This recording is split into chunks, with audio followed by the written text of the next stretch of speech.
politička rečenica kada je kazao da je zapadna demokratija prostitucija. I u toj zapadnoj demokratiji sa prostitucijom imate makroje koji imaju svoju poslovnu pratnju i oni nju koriste, a ta poslovna pratnja je prerušena u neku nezavisnost, tobožnju nezavisnost država. Dakle, kogod ne radi na suverenosti, kogod umjesto suverenosti pokušava da se igra sa demokratijom zapadnog tipa, on završava u tome da mora da sluša naloge. Pošto smo mi jedna od retkih zemalja u Evropi koji smo uspeli na neki neobičan, čudesan način, koji ne može se logički objasniti, da izbegnemo tu vrstu direktne opasnosti.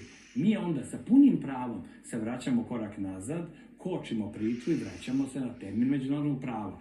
To koliko se Zapad nervira, kad god mi pomenemo 1244, kad god mi pomenemo sve ono što njih nervira, ono što je na Aranđelovdan 95. godine doneseno u Dejtonu, to su ti veliki datumi